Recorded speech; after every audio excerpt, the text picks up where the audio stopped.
Start करते हैं। आप सभी लोग अपने मन से इन सभी प्रश्नों का जवाब दीजिएगा और यहाँ पे आप लोग अपने आप का मूल्यांकन करें कि अगर समाज कार्य में व्यक्तिगत समाज कार्य से अगर प्रश्न बनेगा तो कितना आप प्रश्न को सही कर सकते हैं।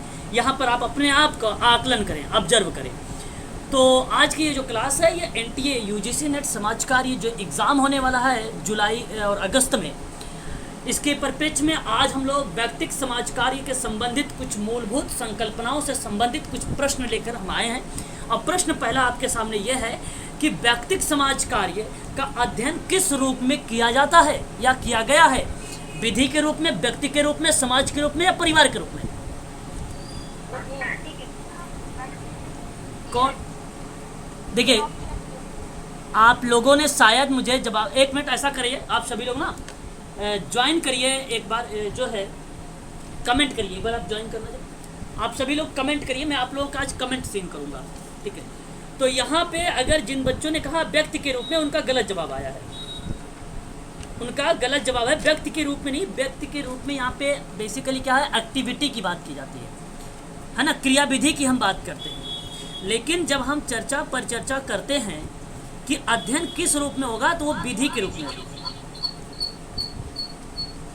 वो विधि के रूप में होता है,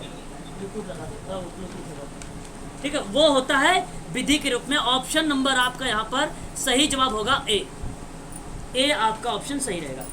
तो आप लोग कमेंट करिएगा, मैं आप सभी के कमेंट जो है सीन करूंगा, ठीक है? ध्यान दीजिएगा। बात करते हैं नेक्स्ट क्वेश्चन, क्वेश्चन नंबर 2। जरूरतमंद व्यक्तियों की सहायता किया जाना कौन सी प्रक्रिया होती है? विवेकशील प्रक्रिया, समस्या निवारण या कौशल अनुस्थापन प्रक्रिया या व्यक्तिगत प्रक्रिया? बताइए तीव्र गति से कमेंट करिए, ठीक है? नीलम कुमारी ऑप्शन नंबर बी, पूजा पटेल सी, और कदम सुदोधन सर का बी आ रहा भाई, ऑप्शन नंबर बी की तरफ जा रहे हैं। और लोग बताइए भाई, फटाफट कमेंट करिए सभी लोग। क्वेश्चन नंबर 2 का कमेंट करिए, अपने मन से जवाब दीजिए। रूपम का भी आ रहा है, सुनीता का भी है भाई, अनन्या का भी है, हेम पुष्पा भी, नेहा भी, दीपा भी, विजय जी का भी, रतिका मैडम का भी, और यहाँ पर सभी लोगों का गलत जवाब भी। हाँ, यहाँ अब मैं यहाँ पे साबित भी करता हूँ। देखिए, जरूरतमंद व्यक्तियों की सहायता किया जाना कौन सी प्रक्रिया होती? समस्या निवारण प्रक्रिया नहीं, समस्या निवारण एक अप्रोच है, उपागम है, ठीक है?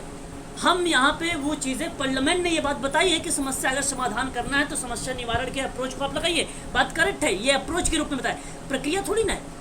कौशल अनुस्थापन प्रक्रिया, कौशल अनुस्थापन का मतलब क्या होता है कि आपके पास ज्ञान होना ज़रूरी है, कौशल होना ज़रूरी है, और अगर हम बात करें आपके पास प्रविधियाँ होनी ज़रूरी हैं, आपके पास जितने भी समाज कार्य के टेक्निक है, सिद्धांत, वो सभी होना ज़रूरी है। तो ऐसी में प्रक्रिया में इसको कौशल अनुस्थापन प्रक्रिया बोलते हैं। और जब कौशल अनुस्थापन प्रक्रिया चलती है तो वहाँ पे जो आवश्यकता वाले व्यक्ति होते हैं उन व्यक्तियों की सहायता करने की बात करता है, और इसी को कहा जाता है प्रक्रिया के रूप में होता है। व्यक्तिगत प्रक्रिया नहीं है ये जरूरतमंद व्यक्तियों की सहायता करना, समस्या निवारण नहीं है कि जरूरतमंद व्यक्तियों की सहायता करना, विवेकशील प्रक्रिया नहीं है जरूरतमंद व्यक्तियों की सहायता करना। जरूरतमंद व्यक्तियों की जब आप सहायता करते हैं वो कौशल अनुस्थापन की प्रक्रिया होती है, क्योंकि आप उसे समाज की मुख्य धारा से जोड़ रहे हैं। इसलिए ऑप्शन नंबर आपका सी होगा। केवल हेम पुष्पा, अनन्या, नेहा का 3 लोगों का जवाब आया है, ऑप्शन नंबर सी। अगेन आपको इस प्रश्न पर विचार करना चाहिए, यह अच्छा प्रश्न है, ध्यान दीजिएगा आप सभी लोग। एग्जाम में ऐसे प्रश्न देखने को मिलते भी हैं जहाँ कन्फ्यूजन ज़्यादा होती है। क्वेश्चन नंबर 3 आपके सामने, जल्दबाजी मत करिए, जवाब दीजिए। व्यक्तिगत समाज कार्य के प्राथमिक कार्य निम्नलिखित में से कौन सा है? हाँ, जवाब भाई बताइए फटाफट। दीपा का आया है डी भाई, सुदोधन सर का तीसरे का डी आया है, दीपा पूजा का भी डी आया है, सभी का डी आ रहा है, D D D D D, very good, बहुत बढ़िया। यहाँ ऑप्शन नंबर डी, व्यक्तिगत समाज कार्य के प्राथमिक कार्य निम्नलिखित में से अगर हम बात करते हैं तो अस्पताल भी है, न्यायालय भी है, विद्यालय भी है, आपका समूह भी आ जाता है, समुदाय भी आ जाता है, इन सारी चीज़ों को हम शामिल कर लेते हैं। लेकिन जब हम शामिल करते हैं तो व्यक्तिगत समाज कार्य के अंतर्गत नहीं करते, हम समाज कार्य के अंतर्गत करते हैं, केशवर ग्रुप और कम्युनिटी वर्क, है ना, इस चीज़ को। लेकिन जब केशवर की बात करते हैं तो ध्यान रखिएगा, यहाँ पर ऑप्शन एक और मिल सकता है आपको, परिवार। क्या मिल सकता है? परिवार। तो परिवार भी इसी का पार्ट है, ठीक है, याद रखिएगा। तो यहाँ पे करेक्ट जवाब हो जाएगा ऑप्शन नंबर आपका डी, उपयुक्त सभी। बहुत बढ़िया जवाब दिया है आप सभी लोगों ने, इसी तरीके से एक्टिव रहिए आप सभी लोगों, ठीक है। आगे बात करते हैं क्वेश्चन नंबर 4। देखिए किसने ये बात कहा है कि व्यक्तिगत समाज कार्य का अर्थ एक अच्छे और भलाई के कार्य में लगाया जाता है? आपको ये मालूम होगा, देखिए ये बात से आप सहमत हैं, पार्लियामेंट की परिभाषा नहीं है। क्यों परिभाषा नहीं है पार्लियामेंट की? कोई बताना चाहेगा परिभाषा क्यों नहीं है? क्योंकि उसने 4 पीस बोला है। हाँ, उसने क्या बोला था? उसने बोला है 4 पीस के बारे में। तो उसकी परिभाषा में जो हम भी जिक्र करते हैं हम लोग, तो उसके 4 चीज़ों को जिक्र हमें देखने को मिलता है। ठीक है, 4 चीज़ें। और फिर हम बात करते हैं यहाँ पर गार्टन हैमिल्टन के बारे में। किसके बारे में बात करेंगे? गार्टन हैमिल्टन के बारे में। इन्होंने क्या बोला है? अगर हम गार्टन हैमिल्टन की बात करेंगे तो इनकी परिभाषा के रूप में आते हैं, तो इन्होंने क्या बोला है? हैमिल्टन है ना? हाँ बोलिए। पर हाँ, शाबाश शाबाश शाबाश, वेरी गुड, बस यही पूछना चाह रहा था। और बहुत बढ़िया बहुत बढ़िया, ऐसे एक्ट भी है। लेन क्लार्क की बात करते हैं। लेन क्लार्क ने समाज कार्य के अगर बारे में जिक्र करें तो इसने क्या बोला था? विकास के चरण बताए थे क्लार्क ने। और हेलन क्लार्क की एक किताब भी है, आप चाहे तो उसका नाम भी याद कर सकते हैं, 3 युगों के बारे में जिस चर्चा इसने किया था, व्यक्तिगत समाज कार्य में इसका चरण के रूप में आता है। मैरी रिचमंड की अगर हम बात करेंगे तो यहाँ इन्होंने एक अच्छे और भलाई कार्य में लगाया जाता है। यही ऑप्शन सही रहेगा, ऑप्शन नंबर आपका चौथे का नहीं, मैरी रिचमंड नहीं होगा। अच्छे कार्य और भलाई के लिए कार्य जो कराया जाएगा वो बी वाला होगा, आपका ऑप्शन नंबर क्लार्क होगा। मैरी रिचमंड नहीं होगा। ये डायग्नोसिस की बात करते हैं, डायग्नोसिस को। ऑप्शन नंबर बी आपका सही माना जाएगा, बी आपका सही माना जाएगा। व्यक्तिगत समाज कार्य की उत्पत्ति कब से मानी जाती है?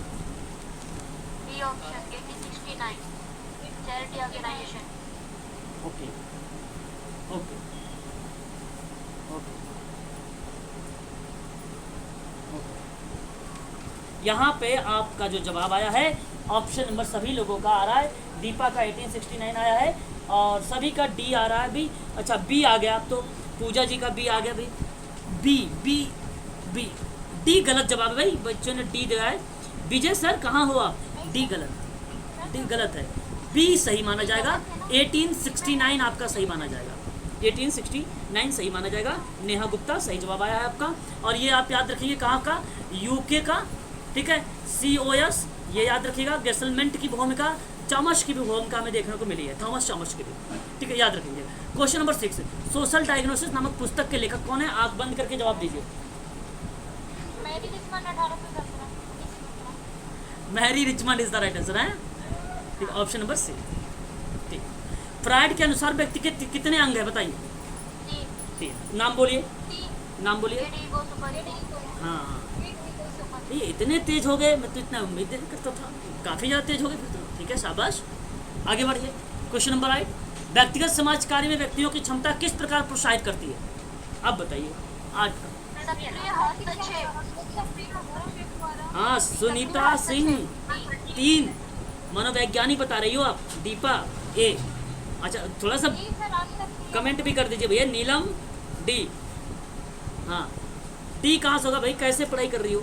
पूजा ए। हाँ देखो, जो व्यक्तिगत समाज कार्य व्यक्तियों की क्षमता का प्रोत्साहन कैसे होता है, वो अंतः क्रिया के द्वारा होता है। ठीक है, वो क्रिया कौन सी होती है? अंतः क्रिया होती है। और अंतः क्रिया के माध्यम से व्यक्तियों की क्षमता को हम क्या कर सकते हैं? मोटिवेट कर सकते हैं, प्रोत्साहित कर सकते हैं। यहाँ आपको बता दूं, प्रत्येक व्यक्ति का अपना आंतरिक और बाहरी जीवन होता है, आप जानते हैं। और ये दोनों एक दूसरे के साथ अंतःक्रियात्मक संबंध होते हैं। तो जाहिर सी बात है, व्यक्तिगत संबंध में व्यक्तियों की क्षमता कैसी होगी प्रोत्साहित करने के लिए? वो बन जाएगा ऑटोमेटिक, आपकी अंतःक्रिया बन जाएगी, है ना। मनोवैज्ञानिक जब स्टेप देखेंगे आप लोग मैरी रिचमंड वाला, तो आपको सिंपल सी चीज़ें मिल जाएगी, है ना। ऑप्शन नंबर आपका सक्रिय हस्तक्षेप। यहाँ पे अगर आप क्वेश्चन नंबर 8 का जवाब आप डीप जा रहे हैं, सक्रिय हस्तक्षेप बेसिकली क्या बताता है? आपको किसी चीज़ का आप इंटरवेंशन करते हैं, किसी चीज़ की जानकारी लेते हैं, तो वो हस्तक्षेप में आता है, तो वो सक्रिय हस्तक्षेप की प्रक्रिया बनती है। परंतु यहाँ पे क्षमता को प्रोत्साहन देने में सक्रिय हस्तक्षेप की भूमिका नहीं है, सक्रिय हस्तक्षेप की भूमिका नहीं है जी।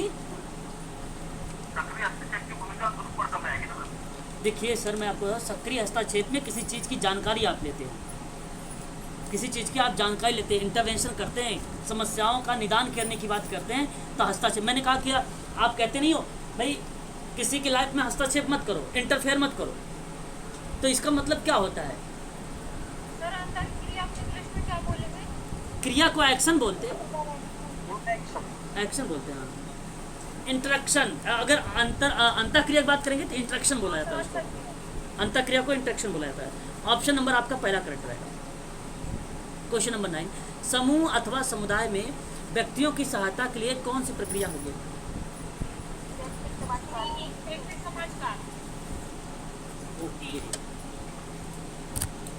ओके, बोलिए बोलिए बोलिए, जवाब जवाब जल्दी लीजिए। सी आ रहा है सभी का, सी आ रहा है, सी ही सही जवाब, सही है। व्यक्तियों की सहायता कौन सी प्रक्रिया होती है? व्यक्तिक समाज कार्य की होती है, option number C. Question number 10, सामाजिक कार्यकर्ता सेवार्थी को किस क्रिया द्वारा सेवा प्रदान करेगा? बोलिए। अब देखिए यहाँ पे दो ऑप्शन है, देखिए ये दोनों काट दीजिए, अंतःक्रिया होगा या गतिशील अंतःक्रिया होगा? गतिशील होना चाहिए रूपम, है ना? हाँ, तो पूजा यहाँ पर बी जा रही है, ठीक है भाई।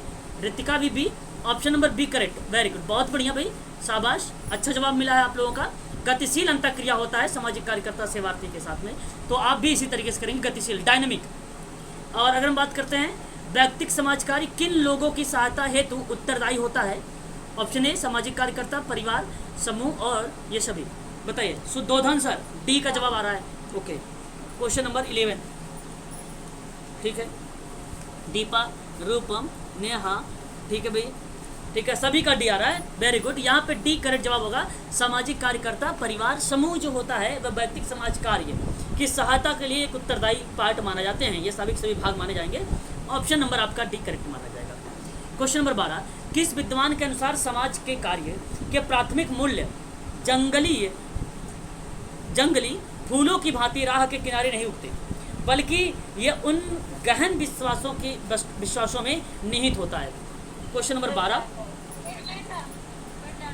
फ्रीडलैंडर। यहाँ आपने जो ये जवाब दिया है मुझे, आप सभी लोगों ने फ्रीडलैंडर को आपने चुनाव किया है, और फ्रीडलैंडर इज द यहाँ पे राइट आंसर होगा, यहाँ पर आपका राइट आंसर हो जाएगा फ्रीडलैंडर का। और ये सामाजिक कार्य पद्धति का किसकी बात करते हैं? ये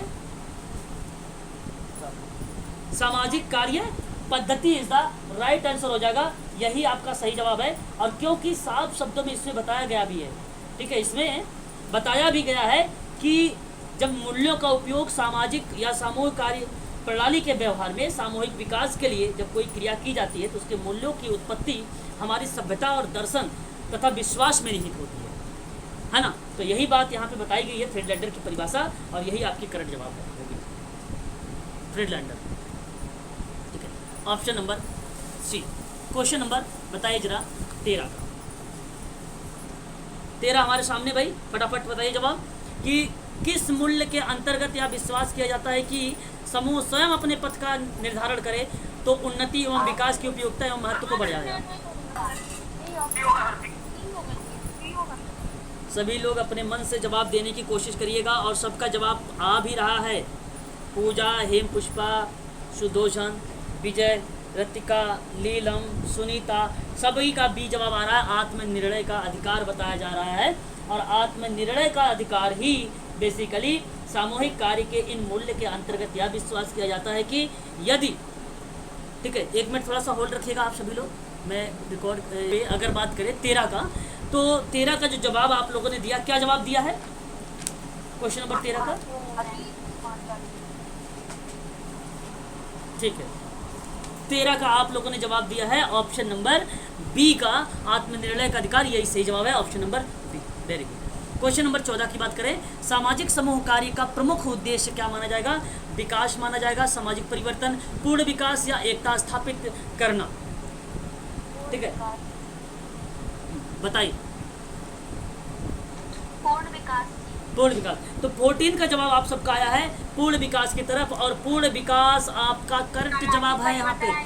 हाँ, सामाजिक समूह कार्य का उद्देश्य क्या होता है भाई? पूर्ण विकास, समग्र विकास भाई, सामाजिक परिवर्तन इन्वॉल्व है मैडम, एकता स्थापित इन्वॉल्व है मैम, ठीक है, मानसिक प्रक्रिया के बाद इन्वॉल्व सर्वांगीण विकास। सोचिए केवल क्या बात, सर्वांगीण विकास। तो बताइए जरा, पूर्ण विकास नहीं कहोगे, समग्र विकास नहीं बोलोगे, बोलोगे, बोलो हाँ।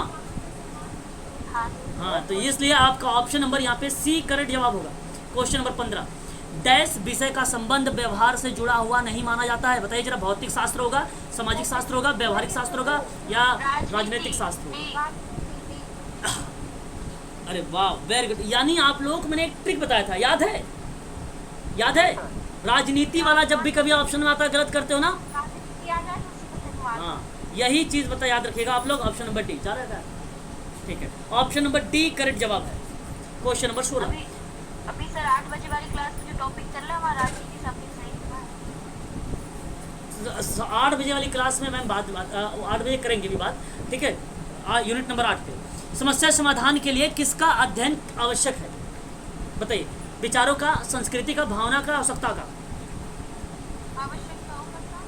देखिए, समस्या समाधान के लिए किसका अध्ययन आवश्यक है? देखिए यहाँ पे आपको 2 point very very most important है, संस्कृति प्लस आवश्यकता। अब इनमें आप प्राथमिकता दीजिए जल्दी से। सर अगर संस्कृति का करेंगे तो इन तीनों का हो जाएगा। वैसे तीनों जरूरी हैं, सारे चारों जरूरी हैं, बट एक चीज में चारों आ जा रहे हैं। आपका एक पॉइंट बड़ा अच्छा लगा कि जब आप किसी संस्कृति की बात करेंगे, कल्चर की बात करेंगे, तो वहाँ पे भावनाएं, विचार, आवश्यकताएं इत्यादि जो भी क्रियाविधि आती है वो हम उसको शामिल कर लेते हैं।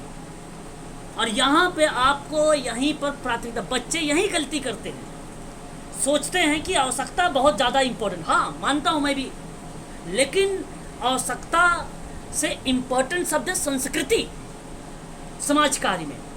इसीलिए मैं आपको पढ़ाता भी हूँ कि आर्थिक शब्द और सांस्कृतिक शब्द और सामाजिक शब्द, ये 3 ऐसे शब्द हैं समाज कार्य में जो आपको हर एक यूनिट में मिलेंगे, तीनों शब्द। और यही संस्कृति का विकास समस्या समाधान के लिए आवश्यक है। उसके अंतर्गत अब अगर आवश्यकता कैसे करते हैं आप, मैं अगर क्लाइंट यहाँ पे लिखता तब, क्लाइंट का टारगेट बनाता तब आप आवश्यकता पर ध्यान रखो। लेकिन यहाँ पे ऑप्शन नंबर आपका बी करेक्ट माना जाएगा। जितने बच्चों ने बी का जवाब दिया है वही ऑप्शन सही रहेगा, ऑप्शन नंबर बी। विकास के लिए आवश्यक अंग निम्नलिखित में से कौन सा होगा? परिवर्तन होगा, प्रतिफल होगा, स्वीकृति होगा, आत्मपूर्णता होगा। देखिए एक चीज़ और बता दूं, यहाँ पे आप ध्यान सुन लीजिए। यदि आप लोग देख कर प्रश्न का जवाब देंगे तो आपके मन में यहाँ पे एक प्रकार से कंफ्यूजन आएगा, माइंड में कंफ्यूजन शब्द आएंगे। जब एग्जाम में बैठोगे तो आपको समझ ही नहीं आएगा कि 2 ऑप्शन। यहाँ पर आप अपने मन का जवाब दीजिए, और यदि नहीं आता है तो ऑप्शन को मेरे से पूछिए, मैं बताऊंगा, ऑप्शन को स्पष्टीकरण करूंगा, लेकिन अपने मन से जवाब दीजिएगा यहाँ पे एग्जाम में। वरना बैठोगे ना, 4 ऑप्शन आएंगे और भूल जाओगे, फिर समझ नहीं आएगा कि हम किसको लगाए। इसलिए अपने मन से जवाब दीजिएगा और ये ट्रिक बनाइए, इसी को करिएगा। तो बताइए जरा इसका सही जवाब क्या होगा? क्वेश्चन नंबर 17, परिवर्तन। परिवर्तन। ओके, और बताइए, और लोग बताइए। 17, परिवर्तन। विकास के लिए आवश्यक अंग आपका परिवर्तन ही है। मैं कहता हूँ, आप भी कहते हो, परिवर्तन चाहिए समाज में, परिवर्तन चाहिए, लोगों की मानसिकता बदलनी चाहिए। ये परिवर्तन है, स्वीकृति नहीं है, प्रतिफल नहीं है, आत्मपूर्णता नहीं है। ऑप्शन नंबर ए करेक्ट जवाब गया है आपका यहाँ पे, सही है, परिवर्तन। सामाजिक अंतःक्रिया के परिणाम स्वरूप कितने प्रकार की शक्तियां प्रकट होती हैं? सर 2 होती हैं, संगठनात्मक और विघटनात्मक। हाँ, बताइए। देखिए भाई, कोई बुला रहा है, हम बुला रहे हैं। देखो बताइए।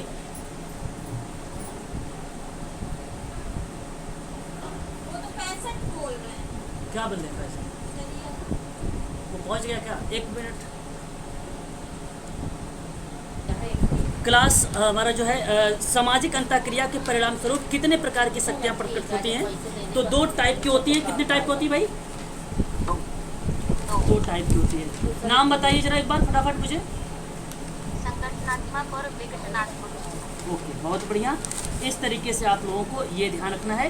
ये आपका करेक्ट जवाब ऑप्शन नंबर ए है। क्वेश्चन नंबर 19, व्यक्ति जन्म से निर्बल प्राणी है, ये बात सही है। और उसमें आशा और विश्वास का संचार कहाँ से होता है, जरा आप बताएं। बस भैया अब वहीं से लाओ जहाँ से सर व्यक्तिगत सहायता द्वारा व्यक्तिगत सहायता, वेरी गुड। ऑप्शन नंबर यहाँ पे करेक्ट हो जाएगा सी वाला, कि व्यक्ति जन्म से निर्बल प्राणी है और उसमें आशा और विश्वास का संचार कहाँ से होता है, वो व्यक्तिगत सहायता से होता है। ऑप्शन नंबर सी वाला करेक्ट माना जाएगा, है ना, सी से करेक्ट माना जाएगा। ज़्यादा में लवई बनाया ना। तो ऑप्शन नंबर यहाँ पे सी करेक्ट हो जाएगा। क्वेश्चन नंबर 20, जो व्यक्ति मनोसामाजिक और सांवेगिक सहायता हेतु संस्था में आता है उसे डैश कहा जाता है, बोलिए। शाबाश, क्या बात है, बहुत बढ़िया। चर्चा पर चर्चा आप लोग काफ़ी किए हो बैठकर, बहुत बढ़िया।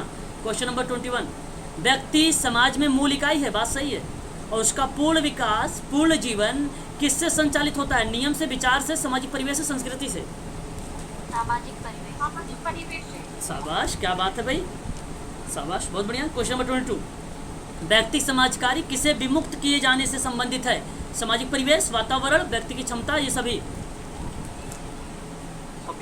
सभी, वेरी गुड। यहाँ पे जो विमुक्त किए जाने के संबंध में बता रहा है व्यक्ति समाज कार्य, वो सामाजिक परिवेश भी है, व्यक्ति क्षमता भी है, वातावरण भी है। ऑप्शन नंबर डी करेक्ट माना जाएगा।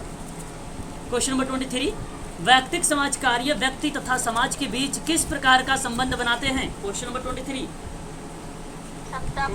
समतापूर्ण होना चाहिए, विवेकशील, देखो यहाँ पे विवेकशील और व्यक्तिगत गलत है, व्यवहारिक। देखिए व्यक्तिक समाज कार्य व्यक्ति और समाज के बीच में किस प्रकार का संबंध, अगर आपको बताओ समता की अगर बात करूंगा ना, तो विवेक भी, व्यक्तिगत, व्यवहारिक तीनों शामिल है। ऑप्शन नंबर ए करेक्ट रहेगा, तीनों समता। आप अनुच्छेद सोचिए और ऐसे भी प्रश्न सही हो जाएगा। 24, किस व्यक्ति के मूलभूत लक्षण में से किसे शामिल किया जाता है, मानसिक जरूरत, जैविक मूल्य, व्यक्ति की क्षमता, ये सभी। सभी यहाँ पे जवाब आ रहा है, सभी। किसी व्यक्ति के बुनियादी लक्षण में किसे शामिल किया जाता है, कोई बुनियादी लक्षण अगर है व्यक्ति का तो आप किसको शामिल करेंगे।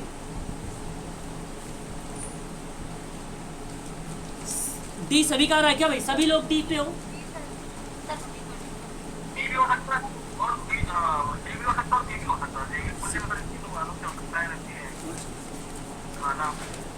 अच्छा, यहाँ आपका ना व्यक्ति की जो क्षमता है, किसकी, हाँ, यहाँ अगर हम जब बात कर रहे हैं ना आप लोगों से, यहाँ बात क्या है कि व्यक्ति की बुनियादी लक्षण, जो व्यक्ति का बुनियादी लक्षण है वो किस चीज़ को रिप्रेजेंट कर रहा है, तो आपको मैं बता देता हूँ, मेरी बात को ध्यान से सुन लीजिए आप सभी लोग।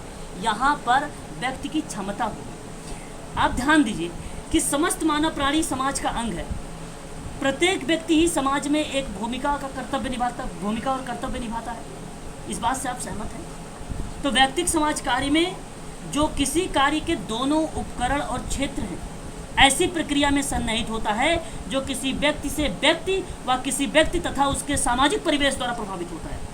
तो ऐसी कंडीशन पर अगर हम बात करेंगे तो स्वयं की क्षमता का दोहन करने के साधन उपलब्ध होने लगते हैं।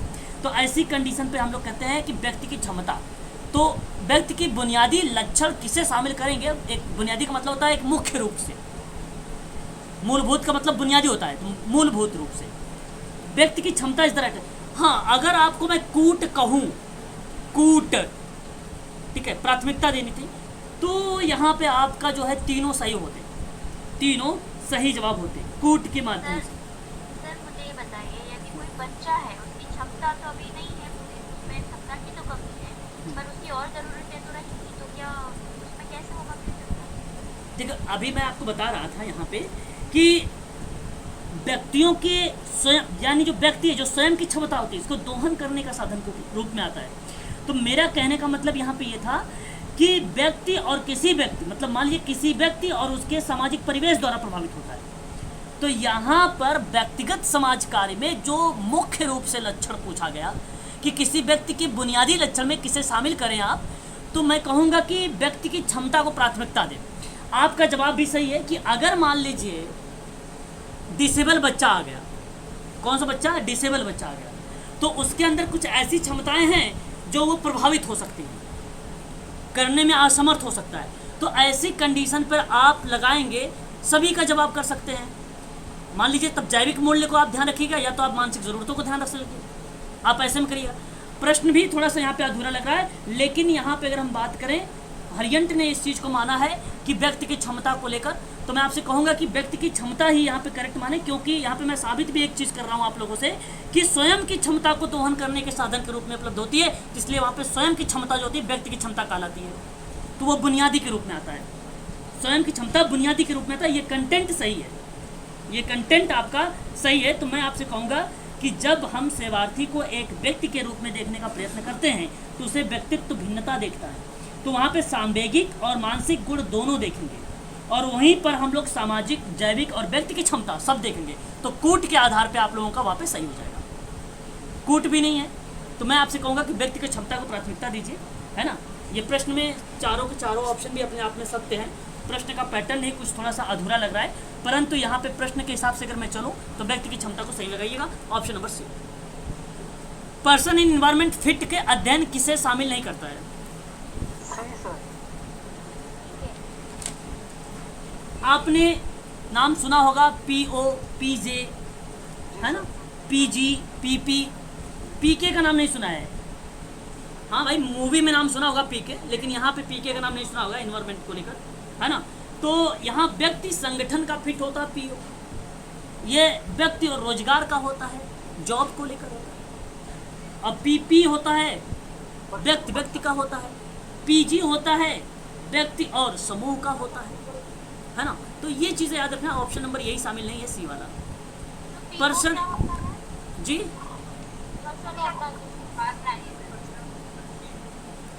क्वेश्चन नंबर 26 देखिए, पर्सन इन इन्वायरमेंट। अच्छा, लिख लीजिए, पर्सन इन इन्वायरमेंट फिट का सिद्धांत। पर्सन इन इन्वायरमेंट फिट का सिद्धांत नंबर 1 करिए आप। ये बेसिकली जानते हो क्या होता है? ये होता है कि समाज कार्य जब आप करते हो ना, तो व्यक्ति और उसके वातावरण की विशेषता के बीच में समन्वय की बात करता है, कोऑर्डिनेशन, और उसके साथ परस्पर सहचर्य की बात करता है, परस्पर सहचर्य की बात करता है।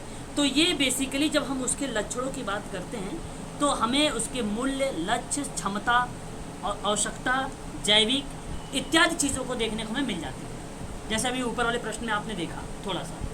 तो पर्सन इन इन्वायरमेंट मॉडल एक आया व्यक्ति के और पर्यावरण के बीच के संबंध को अंतःक्रिया के स्वरूप में वर्णन करने को लेकर। तो एक बना कि पर्सन और संगठन होना जरूरी है, तो इसको बोला गया PO फिट बोला गया कि भाई व्यक्ति और संगठन का होना जरूरी है।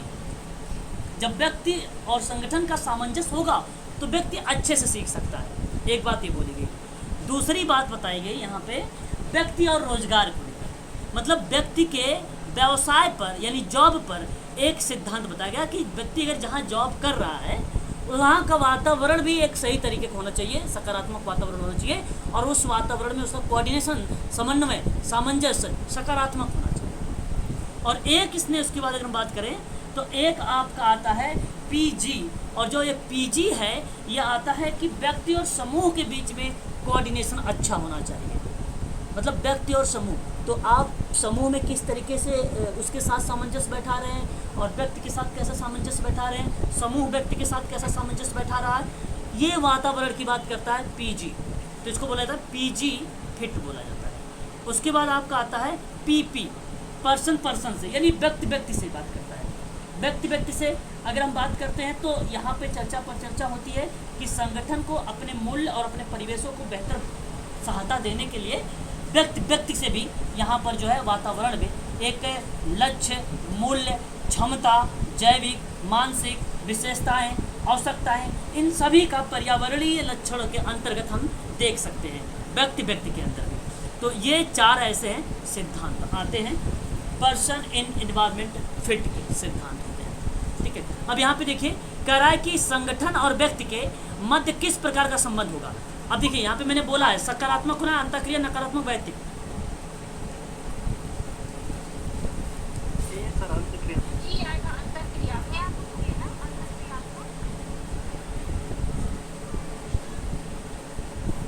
सकारात्मक नहीं होगा,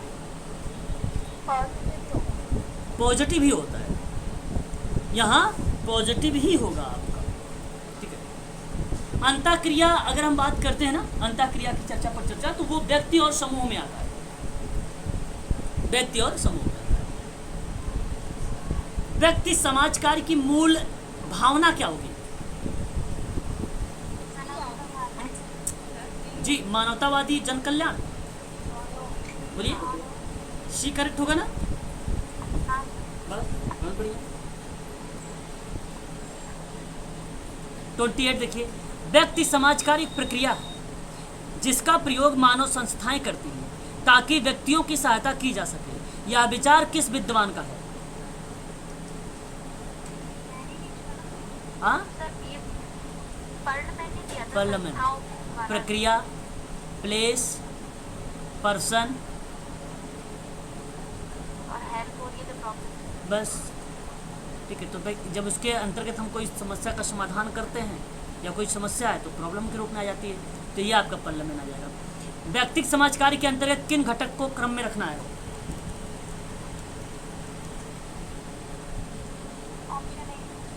ऑप्शन ए, समस्या, व्यक्ति, स्थान, एक और ऑप्शन होता ना व्यक्ति के बाद समस्या, तो वो भी सही होता। एक्चुअली प्रश्न गलत है, प्रश्न गलत है।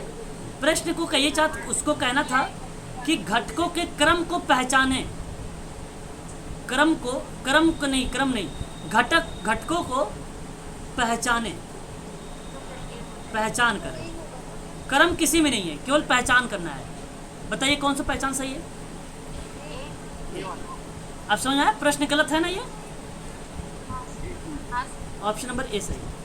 क्वेश्चन नंबर 30, समस्या का तात्पर्य किसी का सामना करने में, सुलझाने में, निपटाने में हो सकती है, या कथन किसका है?